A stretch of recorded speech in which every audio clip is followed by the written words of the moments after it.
अस्सलाम वालेकुम। मेरा नाम है गुलाम अब्बास और आप देख रहे हैं अब्बास केमिस्ट्री। आज बेसिक केमिस्ट्री में हम डॉबिनियर लॉ ऑफ ट्राइड्स पढ़ेंगे। ओके, कल की वीडियो में हमने ये सीखा था why do we need to classify elements, और उसकी वजह मैंने उस वीडियो में बता दी थी। आज की वीडियो में हम उस साइंटिस्ट के बारे में बात करने जा रहे हैं जो कि जिसने सबसे पहले क्लासिफिकेशन एलिमेंट्स को क्लासीफाई करने के लिए कोशिश की। ओके, उसका नाम था डॉबिनियर। देखें, जो शुरू में पीरियोडिक टेबल को क्लासिफाई करने की कोशिश की जाती थी तो उस दौर में ये जहन में बात रखी जाती थी कि elements are arranging in the increasing order of atomic mass. Okay, elements are arranging in the increasing order of atomic mass, मतलब पीरियोडिक टेबल में उनको अरेंज किया जाता था, जैसे hydrogen, helium, lithium, beryllium, boron, carbon, nitrogen, oxygen, fluorine, neon, इन सारों को अरेंज किया जाता था इस बेस पे कि भाई हाइड्रोजन से ज़्यादा मास, एटॉमिक मास हीलियम का है, हीलियम से ज़्यादा लिथियम का, लिथियम से ज़्यादा बेरिलियम का। लेकिन हम देखेंगे उस वक्त तक नोबेल गैसेस डिस्कवर नहीं हुई, तो इस वजह से हीलियम से हाइड्रोजन से ज़्यादा किसका, सेकंड पे तो लिथियम आ जाता है, हीलियम आ जाता है, और वो उस वक्त तक डिस्कवर नहीं हुआ था।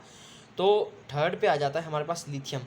तो हाइड्रोजन से ज़्यादा है लिथियम, लिथियम से ज़्यादा है बेरिलियम का, और उससे ज़्यादा बोरोन का, उससे ज़्यादा कार्बन का। तो इस बेस पे पहले क्लासिफिकेशन की जाती थी। इस वजह से मैंने जो पहली लाइन लिखी है, elements are arranging in the order of atomic in the order increasing order of atomic मास।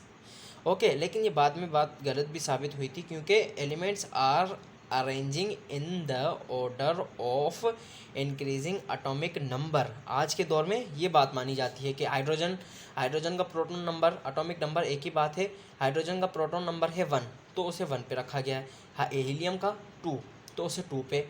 इस तरह से आज के दौर में क्लासिफिकेशन की गई है। अब जो डॉबिनियर था उसने लिखा कि he identify some group of 3 elements triads, मतलब 3 के उसने ग्रुप बनाए, having similarity in their physical and chemical properties. He also notice that atomic mass of central element, ये बात ध्यान से पढ़िएगा, सुने, पहले ये देख लें। उसने 3 के ग्रुप दिए, having similarity in their physical and chemical properties, जिनकी फिजिकल और केमिकल प्रॉपर्टीज़ एक जैसी थी। जैसे आज के दौर में भी हम देखेंगे ग्रुप 7A में, जो कि बहुत कॉमन है, halogens, fluorine, chlorine, bromine, iodine, इन सारों की प्रॉपर्टीज़ सिमिलर हैं। कल के लेक्चर में भी हमने ये पढ़ा था। तो इसने भी 3 के ऐसे ही ग्रुप बनाए, और उसने कहा ही also notice that atomic mass of central element, मतलब जैसे लिथियम, सोडियम और पोटेशियम है, तो इनमें जो सेंट्रल एटम है, central element was nearly arithmetic mean of other 2 elements. जो बीच वाला एलिमेंट था वो दो जो उससे फर्स्ट और थर्ड के अर्थमेटिक मीन, मतलब उनको जब हम प्लस करेंगे और उसको हम 2 से डिवाइड करेंगे तो उसका जो मास, वो जो जवाब आ रहा था उनकी जो अर्थमेटिक मीन आ रही थी वो था एटॉमिक मास बीच वाले एलिमेंट का। मतलब फॉर एग्जांपल अगर हमें सोडियम का एटॉमिक मास मालूम करना है, ओके, ये इंक्रीजिंग ऑर्डर ऑफ एटॉमिक मास में लिखे हैं मैंने। अब अगर हमें एटॉमिक मास ऑफ सोडियम मालूम करना है तो हमने लिथियम का एटॉमिक मास 7 और पोटेशियम का 39, इन दोनों को प्लस किया और उसको हमने 2 से डिवाइड किया। ओके, 46 को हमने 2 से डिवाइड किया तो हमारे पास 23 आ गया। तो इसी तरह से इसने क्लासिफिकेशन की कोशिश की, जैसे क्लोरीन, ब्रोमीन, आयोडीन, तो क्लोरीन का मास लिख लिया और आयोडीन का एटॉमिक मास, और उसको 2 से डिवाइड किया तो 81.25, और यही मास, एटॉमिक मास ब्रोमीन का भी है। इसी तरह से sulphur, selenium, tellurium, calcium, strontium, barium वगैरह, इन सारों को भी इसने इसी तरह से, जैसे सल्फर का 127, टेल्यूरियम का 32।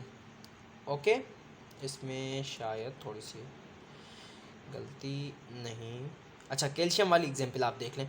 कैल्शियम, स्ट्रोंशियम, बेरियम, कैल्शियम का है 40 एटॉमिक मास और बेरियम का 137, और इन दोनों के प्लस करने के बाद इनका जो आंसर आया उसको उसने 2 से डिवाइड किया और उसका जवाब 88.50 आ गया।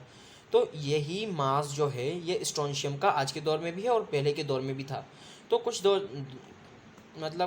अरसे तक इसकी क्लासिफिकेशन को माना गया, लेकिन इसकी जो क्लासिफिकेशन की बुरी बात थी वो ये थी कि इसने सिर्फ इतने से एलिमेंट्स को ही, ये जो एलिमेंट्स आपको ग्रुप ऑफ ट्राइड्स नज़र आ रहे हैं, इनके अलावा इसने किसी और एलिमेंट्स को क्लासीफाई नहीं किया था। तो इस वजह से इसका डोबिनियर लॉ ऑफ ट्राइड्स भी फेल हो गए थे। ओके ना। अब हम अगली वीडियो में इंशाल्लाह मज़ीद साइंटिस्ट को देखेंगे जिनकी कोशिशें थी कि क्लासिफिकेशन ऑफ एलिमेंट्स हो जाएं। Thank you.